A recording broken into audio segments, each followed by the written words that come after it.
很重要。我爱更尊重中国，更中国人。我很抱歉对我的错误。Covered by Rollins!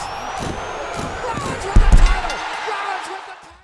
तो guys मैं हूं आयुष और आप देख रहे हैं रेसल इंडिया। स्वागत है आपका आज की इस वीडियो में। और जो अभी आपने वीडियो क्लिप देखी छोटी सी, उसमें जॉन सीना माफी मांग रहे हैं चाइना से, और वो भी मैंडरीन भाषा में। तो आखिर क्यों उन्होंने ऐसा करा, क्या स्टोरी है और आखिर ये चीज क्यों ट्रेंड हो रही है पिछले कुछ दिनों से ट्विटर के ऊपर, सारा इंटरनेट इसके बारे में बात कर रहा है। और ये इतना बड़ा वर्ल्ड इशू कैसे बन गया और WWE का इस पे क्या रिएक्शन है, ये सारी चीजें मैं आपको ढंग से एक्सप्लेन करने की कोशिश करूंगा। और इसी वजह से इस पूरी स्टोरी के ऊपर मैंने अलग से वीडियो बनाने की भी सोची। और एट द एंड इस वीडियो के हम बात करेंगे इस हफ्ते की रॉ और NXT रेटिंग्स की भी। तो आप गाइस वीडियो को एंड तक जरूर देखते रहें और लाइक बटन दबाना ना भूलें। अभी जो वीडियो आपने देखी जॉन सीना ने पोस्ट करी थी वाइबो नाम के प्लेटफॉर्म पे, जो कि एक चाइनीज सोशल मीडिया प्लेटफॉर्म है।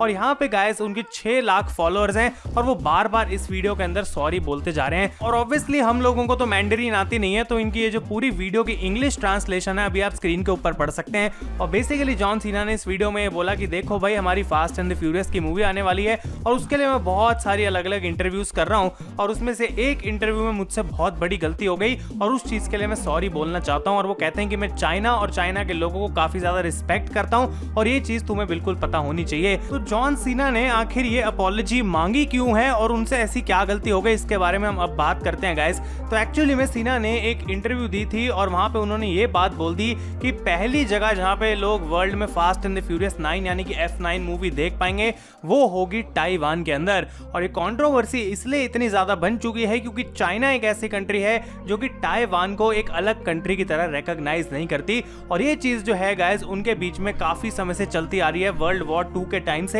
और चाइना के लोगों को ये बात बहुत ही ज्यादा बेकार लगी क्योंकि जॉन सीना ने ताइवान को एक कंट्री बुला दिया। अब ये चीज चाइना में बोली जाती है कि ये भाई एक 1 कंट्री 2 सिस्टम वाला हिसाब है कि कंट्री हम दोनों की सेम है पर सिस्टम अलग अलग दोनों जगह फॉलो होते हैं। और अगर आप ताइवान का ऑफिशियल नाम सर्च करेंगे तो वो है द रिपब्लिक ऑफ चाइना, बल्कि चाइना खुद अपने आप को बुलाता है the People's Republic of China. तो इतना छोटा सा फर्क है इन दोनों के नाम के बीच में, और चाइना इस चीज को बहुत ज्यादा सीरियसली भी लेता है गाइस। इनफैक्ट उन्होंने वर्ल्ड हेल्थ ऑर्गेनाइजेशन की असेंबली से जो है ताइवान को पूरे तरीके से ब्लॉक कर रखा है। और कुछ मिलिट्री के लोगों ने यह भी कहा है कि भाई जल्द ही चाइना शायद इन्वेड भी कर सकता है यहाँ पे ताइवान को। तो जैसे ये चीज जॉन सीना ने बोली, ये बहुत बड़ा एक इशू बन गया। और अब हम डिस्कस करते हैं कि आखिर ये चीज क्यों इतनी बड़ी हो गई कि जॉन सीना को आके इसके लिए माफी मांगनी पड़ गई। और ये है गाइस बेसिकली हॉलीवुड का चाइना में बहुत ही ज्यादा बड़ा बिजनेस है गाइस। और अगर इनकी लास्ट मूवी की मैं बात करूं जिसमें से 1.2 बिलियन टोटल इन्होंने जनरेट करा था, उसमें से $400 मिलियन जो है वो चाइनीज बॉक्स ऑफिस से आए थे। एक और मूवी जिसका नाम था हॉब्स एंड शॉ, जो कि एक स्पिन ऑफ थी फास्ट एंड द फ्यूरियस की, जहां पे रॉक उसका पार्ट बने थे, उसने यूएस से ज्यादा गाइस चाइना में पैसे कमाए $201 मिलियन।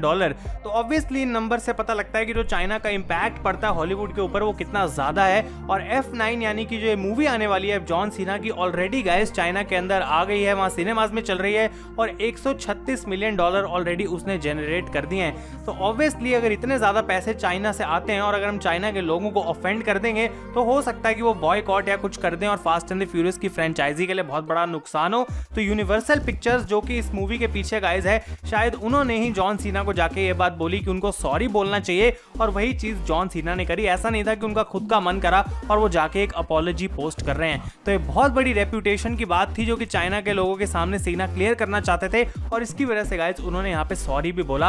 अब आप सोच रहे होंगे कि जॉन सीना को मैंडरीन कैसे आती है, तो अगर आपको नहीं पता तो 2014 में stone cold Steve Austin podcast पे सीना ने यह बात रिवील करी थी कि मैंने मैंडरीन इसलिए सीखी ताकि मैं WWE को चाइना के अंदर एक्सपैंड कर सकूं। और WWE की एक प्रेस कॉन्फ्रेंस जो कि कुछ साल पहले चाइना में हुई थी, वहां पे जॉन सीना आए, उन्होंने लोगों से मैंडरीन में बात करी जो कि काफी शॉकिंग था, और उसी वजह से वो वीडियो काफी वायरल भी हो गई थी। तो इतनी अपॉलॉजी मांगने के बाद, बार बार एक वीडियो में सॉरी बोलने के बाद, क्या चाइना के लोग अब इस चीज से खुश हो चुके हैं? तो मिक्स्ड रिएक्शन इसके ऊपर आ रहा था, जैसे कि हर चीज पे आता है सोशल मीडिया पे। और यहाँ पे एक यूजर ने लिखा, please say in Chinese that Taiwan is a part of China, otherwise we won't accept it, हम तुम्हें एक्सेप्ट नहीं करेंगे इस अपॉलॉजी को। और एक बंदे ने लिखा कि भाई अगर तुम इतने ही सॉरी हो तो तुम सीधा बोलो कि ताइवान जो है वो चाइना का है, और तुम इस वीडियो में जितनी बार भी सॉरी बोल लो वो नॉनसेंस है, क्योंकि तुम चाइना से अपना फायदा कर रहे हो, लेकिन दूसरी तरफ तुम ऐसी बातें बोल रहे हो जो चाइना के इंटरेस्ट से अलग हैं, जो कि हमें नुकसान करती हैं। तो काफी मिक्स्ड ओपिनियंस, जैसा कि मैं कह रहा हूं, लोग इसके ऊपर दे रहे थे गाइस। और ये जो 2 कमेंट्स मैंने शेयर करे टॉप कमेंट्स थे,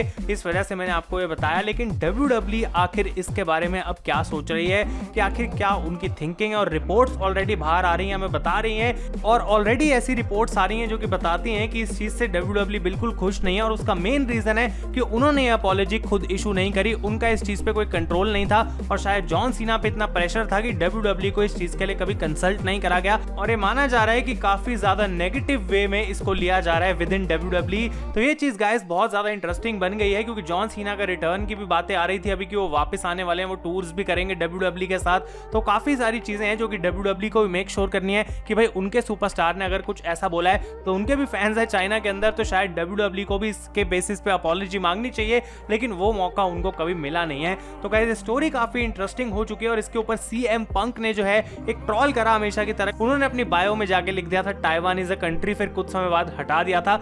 लेकिन JBL ने आके जॉन सीना को ट्विटर पे डिफेंड करा कि ये बंदे ने इतनी सारी मेक अ विशेस करी हैं और इतने अच्छे अच्छे काम करे अपने करियर के अंदर, कि इस चीज के लिए हम उसको ऐसे क्रिटिसाइज नहीं कर सकते, हर किसी से एक गलती होती है। तो JBL ने काफी बढ़िया गाइस बात लिखी है। तो आपको मुझे लगता है स्टोरी अब पूरे तरीके से क्लियरली समझ आ चुकी होगी, और आप कमेंट्स में बता सकते हैं गाइस अपने पूरे थॉट्स। और वीडियो को खत्म करने से पहले हम फटाफट से बात कर लेते हैं इस हफ्ते की मंडे नाइट रॉ की रेटिंग्स की, जहां पे एवरेज व्यूअर्स थे गाइस 1.621 मिलियन व्यूअर्स, जो कि लास्ट वीक के कंपैरिजन में 11.1% कम है। और अगर 18 से 49 डेमोग्राफिक की हम बात करें इस एज ग्रुप की, तो 0.45 यानी कि 4,50,000 व्यूअर्स इस रेंज में से आए थे। और ये बहुत बकवास बात है, क्योंकि 2021 की ये लोएस्ट रेटिंग है दोनों ही डेमो और टोटल व्यूअरशिप में। तो ये WWE रॉ के लिए बिल्कुल अच्छी बात नहीं है।